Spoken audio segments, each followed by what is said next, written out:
Jenius Medis. Jika sahabat menyukai cerita ini jangan lupa like, komen dan share. Terima kasih. Bab 351-355.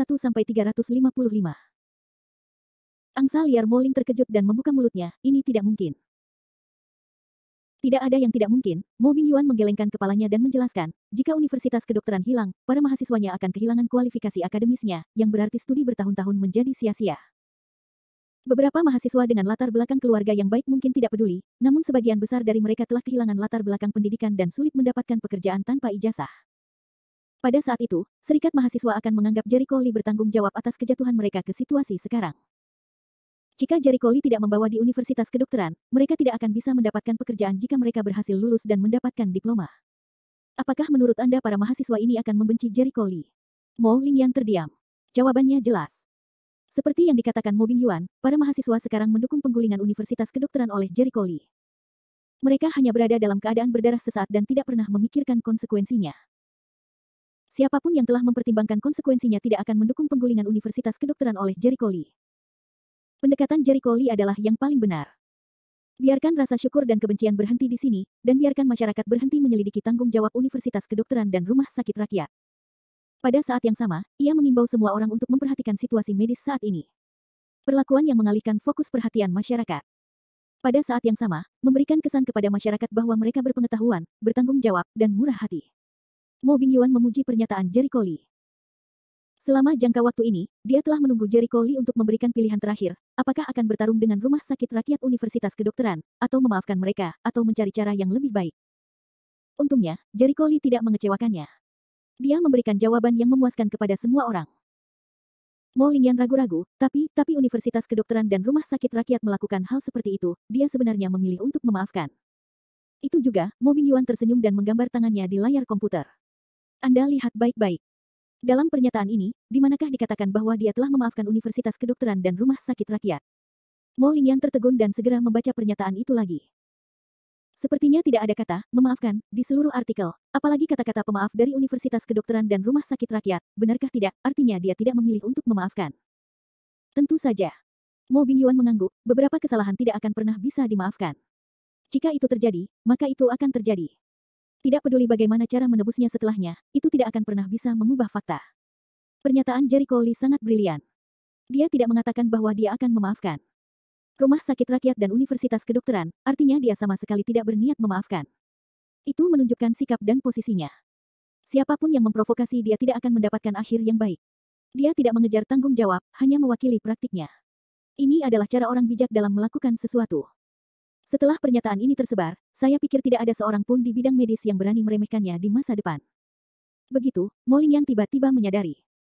Haha, lelaki kecil ini semakin mengejutkanku. Lao Chang benar-benar mendapatkan murid magang yang hebat kali ini. Mo Bingyuan tertawa. Mata indah angsa liar Mo Ling cemerlang, yang dulu juga membutuhkannya untuk menyelamatkan pria itu, lagi dan lagi memberinya kejutan, benar-benar mengejutkan seseorang. Pernyataan Jericho Lee telah dicetak ulang terus-menerus, membakar seluruh internet seperti api. Ketika saya melihat pernyataan ini, banyak orang yang sangat terkejut. Jelas sekali, saya tidak menyangka Jericho Lee akan membuat pilihan seperti itu. Beberapa orang yang belum memahaminya segera memposting postingan untuk berdiskusi dengan orang lain. Orang pintar itu dengan cepat menganalisa kebenaran yang tersirat dalam pernyataan tersebut dan menjelaskannya kepada penonton yang belum memahaminya. Begitulah. Tinggi. Itu pernyataan yang bagus. Layak. Suasana. Setelah diskusi panas, ada banyak pujian. Kebanyakan dari mereka mengagumi kemurahan hati Jericho Lee. Sejujurnya, mereka memiliki pengalaman yang sama. Mereka benar-benar membunuh Universitas Kedokteran dan Rumah Sakit Rakyat dan tidak ada upaya untuk membalas dendam. Seperti yang dikatakan Mo Bingyuan, atau niat Jericho Lee untuk membuat pernyataan ini, setelah pujian tersebut, internet mulai membahas situasi perawatan medis saat ini, dan fokus opini publik beralih dari menyerang Universitas Kedokteran dan Rumah Sakit Rakyat fokus pada situasi sosial dan industri medis. Kritik online terhadap Universitas Kedokteran dan Rumah Sakit Rakyat sudah menjadi sangat jarang. Sedangkan untuk Universitas Kedokteran dan Rumah Sakit Rakyat, masyarakat tiba-tiba tampak toleran dan tidak lagi mencela dan mengkritik mereka. Beberapa orang bahkan mengatakan bahwa mereka bersedia melanjutkan janji medis yang telah dibatalkan.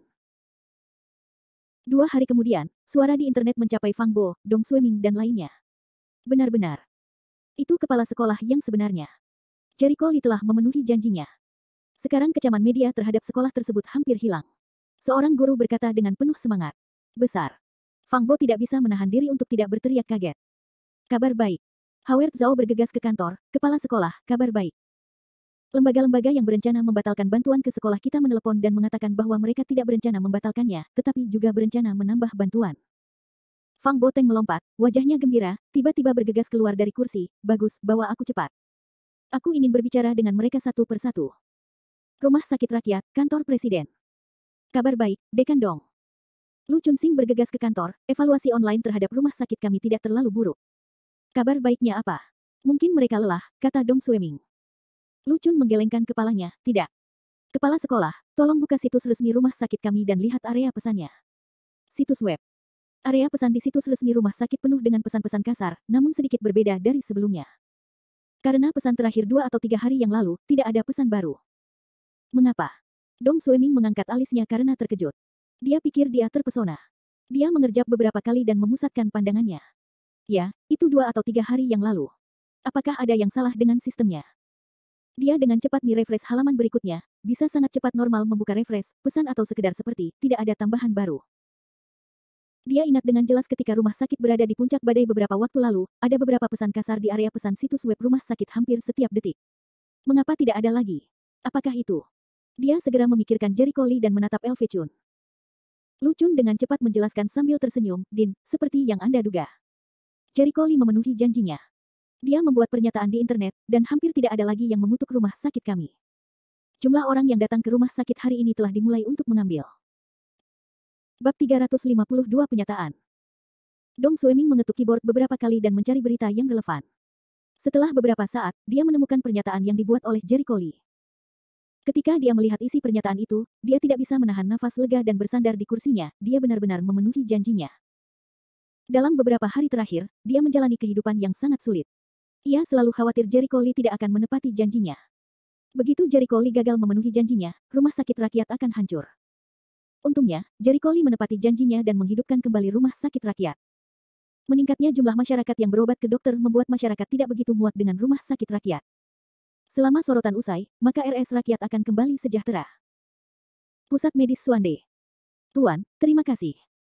Jericho Lee dengan tulus berterima kasih atas pernyataan yang dia buat kali ini menyebar begitu cepat, tentu saja berkat Chang Suande.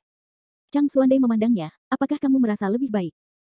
Jericho Lee berkata sambil tersenyum, tidak ada hal buruk dalam hal ini. Masalah ini harus segera diakhiri. Tidak ada gunanya bagi siapapun untuk berlarut-larut. Saya tidak ingin terus-menerus dilibatkan oleh mereka. Selain itu, mereka punya mendapat pelajaran yang pantas mereka dapatkan.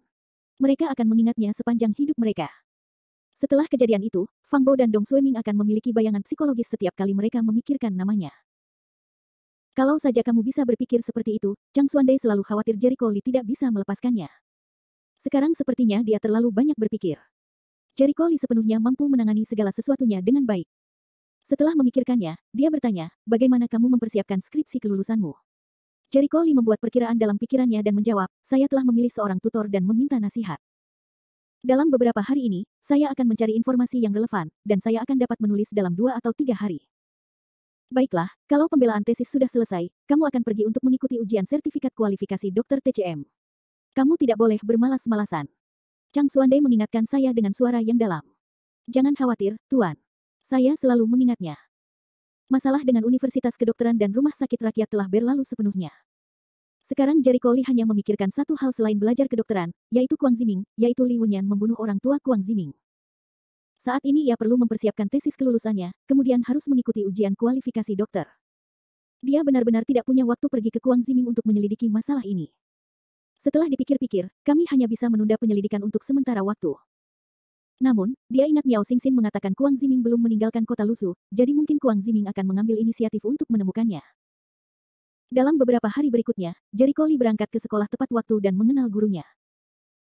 Karena penampilan Profesor Du terakhir kali di kelas terlalu mencolok, sehingga siswa di kelas menganggapnya sebagai idola, dia menjadi gila untuk mengambil tempat duduk di sebelahnya. Jangan diperas lagi, aku akan menghancurkannya.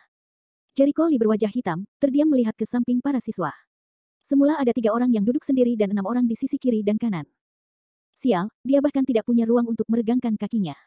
Hihi, lebih menyehatkan kalau berdesak-desakan. Pokoknya kursinya luas. Benar, dokter. Anda tentu tidak ingin membenci kami. Mengapa dokter tidak menyukai kita? Dia orang yang sangat murah hati.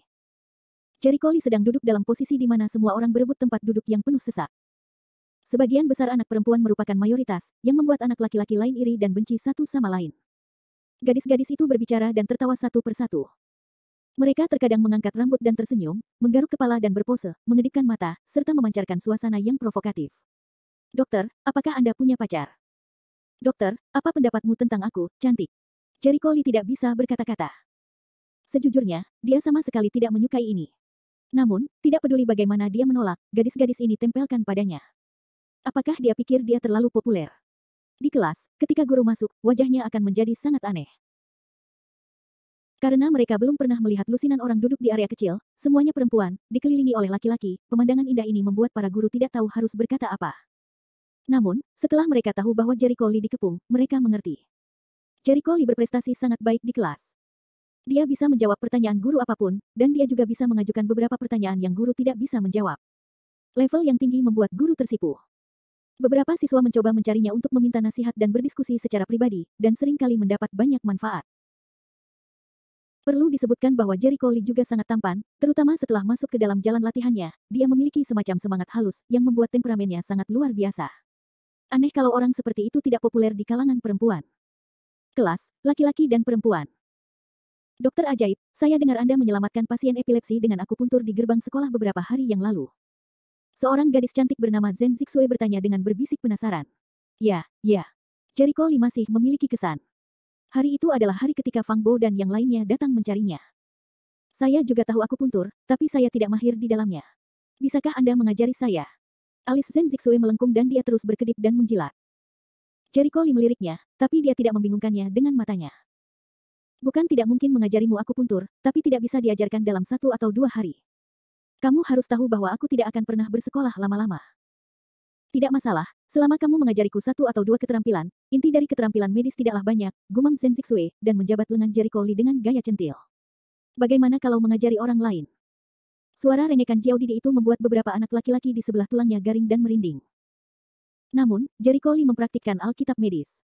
Seberapa teguh hatinya dan bagaimana dia bisa terpengaruh oleh sifat genit seperti itu. Dia mengerutkan kening dan berpikir dengan hati-hati, bukan tidak mungkin untuk mengajarimu. Selanjutnya, sebelum dia selesai, dia menyadari ada yang tidak beres dengan suasana di kelas. Ketika dia melihat sekeliling, dia melihat Profesor Du di peron sedang menatapnya. Suara berisik di kelas seperti apa? Apa yang kamu bicarakan? Keras sekali. Nada suara Profesor Du tidak senang. Meskipun Jericho Lee luar biasa, dia tidak senang dengan kebisingan di kelas. Jericho Lee sedikit terkejut dan dengan cepat meminta maaf, guru, perhatian saya baru saja terganggu. Begitu dia selesai, Zhen Zixue segera mengangkat tangannya untuk mengklarifikasi, tidak, guru. Saya ingin bertanya kepadanya tentang akupuntur. Maafkan saya. Jika Anda ingin menyalahkan saya, salahkan saya. Bab 353. Kata-kata Zhen Zixue baru saja selesai, semua orang di kelas memandangnya dengan heran. Mereka sangat terkejut karena dia mengambil inisiatif untuk mengambil tanggung jawab atas dirinya sendiri. Jericho Lee ini terlalu menawan bukan? Biarkan gadis itu mengambil tanggung jawab. Banyak anak laki-laki merasa sedikit cemburu. Mereka juga ingin memiliki saudara perempuan yang berinisiatif melindungi mereka. Mengapa mereka tidak beruntung? Profesor Du juga tercengang dan memandang Zhen Zixue dengan curiga. Kamu bilang ingin mengajaknya akupuntur. Ya, saya sangat tertarik dengan akupuntur, tetapi saya tidak bisa mempelajarinya sepanjang waktu. Saya mendengar bahwa dia menyembuhkan pasien epilepsi dengan akupuntur dan moksibusi beberapa hari yang lalu, jadi saya ingin meminta nasihatnya. Zixue menjawab dengan suara yang jelas. Oh. Mata Profesor Du memancarkan warna yang aneh, terkejut melihat Jericho Lee, bisakah kamu akupuntur? Jericho Lee menggaruk bagian belakang kepalanya dan mengangguk tak berdaya, yah, aku tahu sedikit. Untuk dapat menggunakan akupuntur untuk menyembuhkan dan menyelamatkan manusia tidaklah sesederhana memahami 1 atau 2. Profesor Du sangat terkejut melihatnya mengakuinya, karena menurut siswa yang dia ajar di masa lalu, sebagian besar usia awal 20-an bahkan belum memasuki gerbang pengobatan tradisional Tiongkok, dan mereka tidak memiliki pemahaman yang kuat tentang dasar-dasar pengobatan. Keterampilan. Jika Anda ingin belajar akupuntur dan moksibusi, Anda harus mempelajari pengobatan tradisional Tiongkok setidaknya selama 5 atau 6 tahun. Guru itu tersanjung. Profesor Du mendorong kacamatanya dan mengamati seluruh kelas. Berapa banyak dari Anda yang tertarik dengan akupuntur? Aku, Zhen Zixue dengan cepat mengangkat tangannya. Aku juga ingin belajar. Di dalam kelas, si Kaki mengangkat tidak kurang dari 20 tangan. Jumlah orang itu mengejutkan Profesor Du, begitu banyak orang yang ingin belajar akupuntur. Guru, saya dengar akupuntur dan moksibusi hanya dapat dilakukan oleh TCM yang keterampilan medisnya telah mencapai tingkat tertentu. Pengobatan Tiongkok yang tidak ingin menjadi dokter ajaib bukanlah pengobatan yang baik. Zhen Zixue berkata sambil tersenyum. Haha, benar, Profesor Du mengangguk. Dia memandang Jericho Lee dan berpikir, Jericho Lee, datanglah ke kelas. Ah. Tiba-tiba, kelas menjadi sunyi, dan semua orang terkejut. Jericho Lee membuka mulutnya dan menggelengkan kepalanya, Guru, bagaimana saya bisa ada kelas? Mustahil. Dia masih pelajar. Bagaimana dia bisa lari ke kelas? Konyol. Profesor Du berkata dengan sungguh-sungguh, tidak ada yang salah. Saya rasa banyak siswa yang sangat tertarik dengan akupuntur. Datang dan jelaskan ilmu akupuntur kepada Anda. Lagi pula, kursus hari ini hampir selesai. Hanya tersisa satu kelas. Anda bisa membicarakannya itu. Wajah hitam Jericho Lee melambaikan tangannya, Guru, kamu tidak membuatku malu, aku punya sedikit bakat, tidak cocok untuk berlari untuk memberi ceramah. Seorang siswa berlari ke kelas dan mengira dia gila. Yah, kamu terlalu rendah hati. Siapa yang tidak tahu kamu adalah murid Master Chang, kamu bisa berbicara dengan para siswa, menelepon satu atau dua, juga menghitung untuk memberi manfaat bagi mereka. Kamu bebas membicarakannya, bukan? Tanda tanya petik 2. Profesor Du menyipitkan matanya dan mendesak Jericho Lee untuk maju. Tidak. Tentu saja tidak. Dokter, ayolah beritahu kami, ayo. Para siswa tersenyum bahagia. Senang rasanya mendengar dokter menjelaskan akupuntur kepada mereka. Tentu saja, akan lebih baik mendengar Jericho Lee menjelaskan akupuntur yang dia gunakan untuk menyelamatkan orang. Jericho Lee benar-benar terdiam. Jika dia ingin menolak lagi, dia harus membuat marah publik, jadi dia harus mengeraskan kepalanya dan berjanji, oke, aku akan bicara. Dia berpikir, lebih baik Chang Xuande tidak mengetahuinya, jika tidak Chang Xuande akan menertawakannya. Para siswa bersorak. Jericho Lee dengan enggan melangkah ke peron, sementara Profesor Du duduk di samping dan memberinya ceramah sambil tersenyum.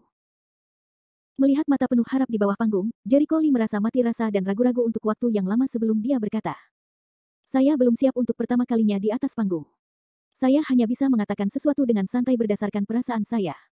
Jika saya tidak mengatakannya dengan baik, mohon maafkan saya. Tidak apa-apa, Anda mengatakannya. Para siswa sangat toleran. Jericho Lee pergi ke papan tulis, mengambil kapur dan membuat sketsa di papan tulis. Orang-orang bingung, dan mereka berpikir, apa yang kamu lakukan? Di satu sisi Profesor Du di depan mata yang cerah, menunjukkan pujian. Setelah beberapa saat, Jericho Lee menghentikan tangannya, dan peta titik akupuntur di papan tulis muncul. Proporsinya hampir sama dengan tubuh manusia, dan setiap titik akupuntur ditandai dengan jelas. Anda lihat, ini adalah peta standar titik akupuntur. Jika ingin belajar akupuntur dan moksibusi harus mengenal titik akupuntur terlebih dahulu. Titik akupuntur harus dikenali secara akurat, dan tidak ada satupun yang salah. Perlu Anda ketahui bahwa jika jarum perak ditusukkan ke dalam tubuh manusia, jika salah akan memperparah penyakit, jika serius akan langsung menyebabkan kematian. Jadi jika Anda ingin belajar akupuntur, sebaiknya kenali dulu titik-titik akupuntur ini. Jericho Lee menunjuk ke papan tulis sambil tersenyum. Mereka semua memusatkan perhatian dan melihat titik akupuntur yang padat, yang membuat mereka pusing. Apakah itu terlalu sulit? Para siswa terengah-engah dan pingsan ketika mereka hanya melihat peta titik akupuntur, belum lagi mengingatnya dan tidak salah mengingatnya. Ada 720 titik akupuntur dalam tubuh manusia, 402 untuk keperluan medis, 108 untuk keperluan vital, 72 untuk penggunaan tidak mematikan, dan 36 untuk penggunaan fatal. Para siswa kembali pusing. Ada 36 tempat mati. Bukankah itu berarti selama Anda mencapai titik kematian, Anda akan dibunuh? Mengerikan sekali, bukan? Jericho Lee mengeluarkan jarum perak keluarganya dan menunjukkannya di depan mata semua orang. Ini adalah jarum perak yang biasa saya bawa di tubuh saya. Saya akan menggunakannya sebagai demonstrasi untuk mengajari Anda cara mengidentifikasi titik akupuntur dan mengobati beberapa penyakit umum pada saat yang bersamaan. Para siswa sangat menantikannya. Saya ambil contoh flu biasa, Jericho Lee pergi ke peta titik akupuntur tubuh manusia. Ada 4 titik akupuntur untuk pengobatan masuk angin. Yang pertama adalah titik akupuntur Dazui, yang terletak di tengah leher belakang. Saat Anda menundukkan kepala, Anda menyentuh tonjolan tulang, yaitu titik akupuntur Dazui. Banyak orang langsung mengulurkan tangan dan menyentuh lehernya. Jericho Lee menjepit jarum perak, dan ujung jarum menyentuh posisi titik akupuntur Xia Dazui. Menggunakan jarum perak untuk menusuk titik akupuntur Dazui dapat meredakan gejala demam, cocok untuk pasien demam tinggi setelah masuk angin. Demikian pula dengan jari telunjuk dan jari tengah, terus-menerus memijat titik akupuntur ini, juga dapat mencapai efek terapeutik yang sama. Apakah kamu mengerti? Siswa sudah mengangguk, mengatakan mengerti, katanya sangat mudah dimengerti, tidak mengerti bisa sangat bodoh. Titik kedua adalah titik Feng Qi, yang terletak di tulang oksipital leher belakang, lebarnya sekitar 2 jari dari belakang telinga. Jericho Lee menunjuk ke titik Feng Qi dengan jarum perak, lalu berkata, titik ketiga titiknya adalah titik Yin Xiang, yang terletak di sebelah titik tengah tepi luar hidung, yaitu di tengah alur nasolabial. Ini adalah titik yang sangat mudah ditemukan. Keempat. Bab 354. Dengan penjelasan Jericho Lee yang terus-menerus, para siswa terpesona. Penjelasannya yang sederhana membuat siswa merasa bahwa akupuntur itu sangat menarik. Beberapa orang yang tidak tertarik dengan akupuntur dan moksibusi lambat laun menjadi tertarik pada akupuntur dan moksibusi dan memiliki keinginan untuk belajar. Bahkan Profesor Du, seorang dokter dari dinasti Ming, terkejut saat mengetahui bahwa Jericho Lee, seorang pemuda, lebih rendah darinya dalam pencapaian akupuntur dan moksibusi. Ding ling ling. Ketika bel kelas berbunyi, Jericho Lee berkedip dan menghentikan ceramahnya. Dia menarik napas dalam-dalam dan berkata sambil tersenyum, "Oke, kelas sudah selesai. Kita akhiri saja." "Tidak, ceritakan lebih banyak padaku." "Artinya, lanjutkan, apa selanjutnya?" Para siswa baru saja asyik dengan perkuliahan, dan mereka tidak menyadari bahwa kelas telah usai. Kini setelah perkuliahan selesai, mereka bahkan tidak mau meninggalkan kelas untuk pertama kalinya. "Murid-murid, diamlah." Profesor Du memberikan tindakannya, Jericho Lee baru saja memberi kuliah yang bagus. Bagus. Hebat atau tidak? Hebat. Apakah Anda ingin membuatnya terus berbicara? Ya. Profesor Du berkata sambil tersenyum, "Saya tahu Anda ingin, tetapi Anda harus makan sesuap nasi. Anda tidak bisa belajar akupuntur dengan tergesa-gesa. Anda harus catat baik-baik apa yang dia katakan tadi, lalu pelajari sesuatu yang baru. Itu saja untuk hari ini. Ayo selesaikan kelas." Para siswa pergi setelah kelas. Profesor Du sekarang memandang Jericho Lee, "Jericho Lee, kamu berbicara dengan sangat baik, terima kasih. Sayang sekali. Ini pertama kalinya saya membicarakannya. Ada banyak hal yang tidak saya sampaikan dengan baik," kata Jericho Lee dengan rendah hati. "Yah, tidak mudah bagimu untuk berbicara dengan baik pada kuliah pertamamu. Setelah kelas, kursus ini akan berakhir lain kali. Ingatlah untuk mengikuti ujian tepat waktu." "Baiklah, begitu." Meninggalkan kelas, tidak ada keraguan sekelompok siswa segera mengepung, sangat antusias untuk meminta nasihatnya. Di belakang kerumunan yang ramai, dua mata berbisa menatap punggung Jericho Lee. Biarkan dia bangga sebentar, dan dia tidak akan terlihat besok. Yan Ning mengepalkan tinjunya, dan sudut mulutnya memunculkan sedikit sarkasme. Pada pukul 7 malam, Jericho Lee berjalan di gang dekat sekolah, bersiap untuk kembali ke pusat medis Suande. Baru saja berjalan beberapa langkah, matanya dingin, wajahnya menyeringai menghina, seolah dia tidak merasakan apa-apa, dia berjalan dengan tenang. Suara mendesing. Beberapa sosok tiba-tiba muncul di sudut gang, menghalangi jalan Jericho Lee. Jericho Lee melangkah, "Beberapa menghalangi jalanku, saran apa?" Seorang pemimpin botak memandang Jericho Lee sambil mencibir. Melihat wajahnya, dia tidak panik sama sekali. Dia bersenandung, "Nak, tahukah kamu kami akan datang?" Jericho Lee berbalik dan pergi. Mau lari. Beberapa orang melangkah, sekali lagi diblokir di depan. Jericho Lee mengerutkan kening dan cahaya dingin samar muncul di matanya. Nada suaranya menjadi semakin dingin. "Apa yang ingin kamu lakukan?" Bal Jie tersenyum aneh, ekspresi galak, "Nak, tahukah kamu bahwa kamu memprovokasi? Beraninya kamu berpura-pura tidak terjadi apa-apa. Sepertinya saya tidak tahu cara menulis kata-kata mati. Ada apa?" Mata Jericho Lee terpaku. Dia tidak ingat siapa yang dia provokasi. Yan Zhou, Mao Hai, Bao Ziming. Mereka bertiga tidak mendapat kabar sejak meninggalkan pusat medis Suande terakhir kali. Selain itu, mereka menderita kerugian dalam tangannya lebih dari sekali. Mereka harusnya sangat jelas bahwa tidak mungkin menemukan seseorang untuk menghadapinya. Mereka tidak boleh sebodoh itu. Adapun Kuang Ziming, dia tidak akan menggunakan cara bodoh seperti itu untuk menghadapinya. Terlebih lagi, perhitungan dan konspirasi Kuang Ziming sebelumnya telah terungkap. Dia seharusnya tidak muncul lagi dalam waktu singkat. Selain itu, Jericho Lee tidak tahu siapa yang dia provokasi, jadi Pi Xiaorou tidak tersenyum dan berkata, "Siapa yang berani kamu tanyakan padaku? Siapa yang membuatmu tersinggung?" "Saya tidak tahu. Beraninya kamu berpura-pura bingung denganku. Hari ini, saya akan memberi Anda pelajaran agar Anda tahu bahwa tidak semua orang bisa memprovokasi Anda." Tanpa kepala, dia melambaikan tangannya ke arah saudara-saudara di belakangnya dan berteriak dengan marah, "Ayo kita lakukan. Patahkan semua kakinya." 4 orang harus disuruh maju dari belakang. "Nak, buka matamu. Hari ini, aku akan mematahkan doglekmu dan membiarkanmu memiliki ingatan yang panjang. Ini akan menjadi berantakan." Beberapa orang menyeringai dan menggerakkan pergelangan tangan mereka hingga membuat suara gemerincing, yang membuat orang takut. Jericho Lee tidak tergerak. Dia memandang beberapa orang tanpa ekspresi, memikirkan siapa yang akan memerintahkan mereka untuk menghadapinya. "Bajingan, kamu berani tenang. Aku akan menamparmu sampai mati. Saudara-saudara, bangun." Beberapa orang mengayunkan tinju mereka dan memukul dahi Jericho Lee. Pada saat ini, murid-murid Jericho Lee memancarkan jejak roh pembunuh. Ketika tinjunya hanya berjarak 1 sentimeter darinya keningnya, dia bergerak, sikat. Tangannya seperti busur listrik, menyambar ke tenggorokan seseorang. Tenggorokan pria itu dicubit erat olehnya, dan dia membuangnya. Pria itu menabrak dinding seperti kantong sampah. Dengan keras, dia mematahkan kepala dan darahnya. Tidak. Yang lainnya kaget. Tapi Jericho Lee tidak memberi mereka kesempatan untuk melarikan diri. Dia bergegas. 10 detik kemudian, 4 orang jatuh ke tanah dan terus meratap dan menjerit. Wajah mereka hitam dan biru. Betapapun menyedihkannya mereka bahkan tidak memiliki kekuatan untuk bangkit. Mendesis. Wajahnya menjadi pucat. Dia sangat ketakutan sehingga dia kehilangan suaranya dan berteriak, ini, bagaimana mungkin? Jericho Lee berjalan ke arahnya tanpa ekspresi di wajahnya. Dia meraih tenggorokannya dan mengangkat pria itu dengan suara yang dalam, katakan. Siapa yang menyuruhmu datang? Klik. Kekuatan anak buah Jericho Lee tiba-tiba meningkat. Untuk terakhir kalinya, beritahu saya siapa yang menginstruksikan Anda. Kalau tidak, akhir cerita yang panjang begitu mematikan sehingga kepalanya yang botak bergetar dan jiwanya keluar. Dia berkata dengan mulut gemetar, aku berkata itu Yan Ning. Yan Ning memintaku untuk datang. Dia memberiku 10.000 yuan untuk mematahkan kakimu.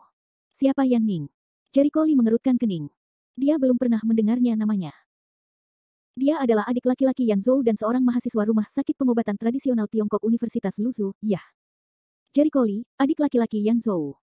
Dia ingat bahwa di kelasnya, ada seorang pria bernama Yan Ning, yang sepertinya jadilah orang yang sama. Tidak, jangan bunuh aku. Aku tahu aku salah. Aku tidak akan menyusahkanmu lagi. Tolong biarkan aku pergi. Barehet memohon belas kasihan. Kini dia menyesal karena ususnya berwarna hijau. Dia tahu kekuatan Jericho Lee begitu kuat sehingga dia tidak akan menyetujui permintaan Yan Ning jika dia dibunuh. Dong. Jericho Lee melepaskan tangannya dan jatuh ke tanah dengan kepala telanjang. Aku akan segera pergi. Tanpa kepala, bangkit dari tanah, kesal dan lari, kecepatannya begitu cepat, hanya benci orang tua kurang 2 kaki. Bab 355. Melihat punggungnya, Jericho Lee menyipitkan matanya dan merasakan hawa dingin. Yah, bukan hanya keutamaan sebuah keluarga yang menusuk dari belakang tanpa menyerang setiap keluarga. Pada awalnya, di sekolah kedokteran Suande, 4 orang Yan Zhou membidiknya dan melakukan perhitungan di belakang punggungnya. Mereka tidak memiliki kemampuan untuk bersaing secara terbuka dengannya, jadi mereka akan melakukan beberapa trik kotor. Sekarang Yan Ning juga menggunakan metode semacam ini untuk menghadapinya. Benar-benar layak untuk menjadi sebuah keluarga. Tentu saja, Jericho Lee dapat menebak bahwa Yan Zhou, murid resmi kompetisi tersebut, telah dikalahkan. Sebagian besar Yan Zhou masih tidak yakin. Dia mungkin tidak mengatakan yang sebenarnya kepada keluarganya sama sekali. Dia bahkan mungkin mencoba yang terbaik untuk memfitnahnya, mengatakan bahwa dia memenangkan ujian hanya dengan bermain trik, atau Chang Xuande memihak padanya. Jika Yan Zhou mengatakan yang sebenarnya kepada Yan Ning pasti akan mengerti bahwa kekalahan Yan Zhou adalah murni ketidakmampuan, tetapi Yan Ning memilih untuk mencari seseorang untuk menangani Jericho Lee. Bisa dibayangkan bagaimana Yan Zhou menambah bahan bakar bagi keluarganya dan menggulingkan hitam dan putih. Keesokan paginya, Mao Qing pergi ke Yan Ning untuk memahami situasinya. Bagaimana kabarmu? Apakah kamu melakukannya? Mulut Yan Ning menarik, mencibir, itu juga perlu dikatakan, Zeng botak kemarin sore untuk menyapaku, malam hari harus dimulai. Itu bagus. Mao Qing merasa lega dan menunjukkan senyuman lega. Berapa banyak orang yang menggerakkan tangannya dengan kepala botak? Yan Ning mengacungkan 4 jarinya, 4. Mereka semua petarung yang baik. Hehe, diperkirakan bocah itu sudah dipukuli hingga masuk rumah sakit sekarang. Mata Mao Qing membelalak. Kenapa? Menurutku itu terlalu ringan. Dia merampok kursi kakakku. Jika kamu tidak tahu harus berbuat apa seperti dia, kamu harus dibunuh. Jika bukan karena masalah besar membunuh orang, Yan Ning tidak akan pernah telah berhati lembut. Mao Qingxin terkejut melihat hati jahat Yan Ning. Tentu saja dia tidak menyukai Jericho Lee. Bagaimanapun, sepupunya Mao Hai telah dirampok kursinya oleh Jericho Lee. Dia memikirkannya dan berkata, tetapi jika dia tidak datang ke kelas hari ini, apakah orang lain akan curiga? Apa yang kamu takutkan? Ini universitas, bukan sekolah menengah. Dia tidak datang. Paling-paling, ketika dia membolos, siapa yang tidak? Yan Ning tidak peduli dengan terowongan itu. Itu benar, Mao Qing mengangguk, lega, dan sekarang dia teguh. Dididi. Pada saat ini, ponsel Yan Ning berdering, dia melihat ide penelepon, wajahnya menunjukkan ekspresi bahagia, lihat, dia dengan cepat menekan tombol jawab, dengan bersemangat berkata, Zeng botak, bagaimana kabarmu? Begitukah? Aku tahu kamu apa yang kamu katakan. Wajahnya tiba-tiba membeku, dan Zeng yang bertelanjang kepala di ujung telepon mengertakkan gigiku dan berkata dengan marah, ini berantakan. Kamu hampir membunuhku. Ada apa? Jelaskan. Apakah Anda memberitahu saya bahwa anak laki-laki itu sangat kuat? Saya telah dipukuli. Zeng tanpa kepala, mengertakkan gigi, marah. Tidak mungkin. Yan Ning langsung berteriak dan membalas, kamu pasti salah. Dia murid biasa. Bagaimana dia bisa menjadi ahli? Kamu pasti berhati lembut dan melepaskannya, bukan? Zeng berkepala botak dan berteriak, aku di rumah sakit sekarang. Beberapa saudara terbaring di tempat tidur, dan tangan mereka lumpuh. Aku benar-benar dibunuh olehmu kali ini. Jika kamu ingin mati, jangan pegang aku. Zeng berkepala botak dan marah. Dia marah seperti yang dia inginkan. Dia memiliki hubungan yang baik dengan Yan Ning. Ketika Yan Ning menyapanya dan memintanya untuk mengajar orang lain, dia tidak menganggapnya serius dan setuju. Saya tidak memeriksa dengan siapa Yan Ning berurusan. Akibatnya, saya tidak menyangka. Kali ini saya menanamnya. 4 anak buahnya terluka parah. Dia menghabiskan sepanjang malam di rumah sakit dan masih tidak bisa keluar dari tempat tidur. Bagaimana mungkin dia tidak marah? Jika bukan karena hubungannya dengan Yan Ning, dia pasti sudah lama menyerah. Apa? Yan Ning tertegun, kepalanya meledak, benar-benar kosong. Jericho Lee tidak hanya memukuli Zheng Guangtu, tapi juga melukai keempat bawahannya di rumah sakit. Aku memperingatkanmu, jangan mencariku di masa depan. Aku tidak ingin dibunuh olehmu. Dengan itu, Zheng memenggal kepala dan menutup telepon. Wajah Yan Ning lebih kusam dan kepalanya berdengung. Dia tidak mengerti apa yang terjadi. Itu bukan hal yang pasti. Mengapa Zheng pada akhirnya botak tetapi dipukuli? Pada saat ini, Mao Qing melihat sosok yang dikenalnya dari kejauhan. Begitu wajahnya berubah, dia berseru, Yan Ning, lihat, itu dia. Jericho Lee, mengenakan pakaian kasual, berjalan cepat menuju gedung pengajaran. Tampaknya menyadari mata kedua orang itu, Jericho Lee menoleh dan melihat ke atas, dengan cepat menoleh, seolah-olah tidak terjadi apa-apa, ke dalam gedung pengajaran. Hati mereka berdebar kencang, karena mereka memperhatikan itu ketika Jericho Lee memandang mereka, wajahnya menunjukkan ekspresi mengejek dan meremehkan. Mao Qingxin mengeluarkan suara dingin, tenggorokannya berguling, dia tidak akan tahu bahwa kita melakukan sesuatu, kan? Wajah Yan Ning sangat jelek. Dia menggigit giginya dan berkata dengan jijik, Lalu kenapa? Apakah dia berani membalas dendam pada kita? Menurutku dia tidak punya nyali. Jika dia tidak percaya, Jericho Lee berani membalas dendam padanya. He juga anggota keluarga Yan. Keluarga Yan memiliki banyak energi di kota Lusu. Jericho Lee berani membalas dendam padanya ketika dia lelah hidup. Mao Qing ragu-ragu dan tidak berani mengatakan apapun. Yan Ning melihat ekspresinya, dengan jijik meludah ke tanah, lihatlah nasihatmu. Apa yang berani dia lakukan padamu dengan keberanian mereka? Dia menarik napas dalam-dalam dan berjalan dengan dingin menuju gedung pengajaran. Mao Qing ragu-ragu dan tidak punya pilihan selain mengikuti. Memasuki ruang kelas, Jericho Lee menemukan kursi depan sesuka hati. Dalam perjalanan, dia melihat Yan Ning dan Mao Qing, tapi dia tidak mendatangi mereka untuk melunasi rekening. Di matanya, mereka hanya kutu busuk. Dia tidak ingin melihat hal yang sama. Kelas di pagi hari adalah kelas teori farmasi, yang juga merupakan kelas terakhir dari semua mata kuliah di semester ini. Setelah perkuliahan selesai, berarti semua perkuliahan di universitas sudah selesai. Selebihnya adalah ujian, persiapan kelulusan skripsi dan magang. Begitu guru masuk ke dalam kelas, katanya kepada teman-teman sekelasnya sambil tersenyum, kelas hari ini adalah pelajaran terakhir dalam karir kuliahmu. Setelah kelas ini berarti kamu akan segera mengakhiri kehidupan kampusmu. Siswa seharusnya punya banyak perasaan, bukan? Tapi tidak ada waktu bagimu untuk mengungkapkan pikiranmu hari ini. Kata guru sambil memandang Jericho Lee yang duduk di barisan depan, saya mendengar bahwa Lee di kelas berprestasi sangat baik di kelas Tuan Du. Mengapa Anda tidak membiarkan Lee datang dan membicarakan pelajaran terakhir ini? Ya. Para siswa mengangguk. Jericho Lee terdiam dan berpikir bagaimana dia datang lagi. Saat dia ingin menolak, dia mendongak dan melihat mata guru yang tersenyum, jadi dia harus mengeraskan kepalanya dan berjalan ke atas platform. Oke, saya tidak bisa membicarakannya.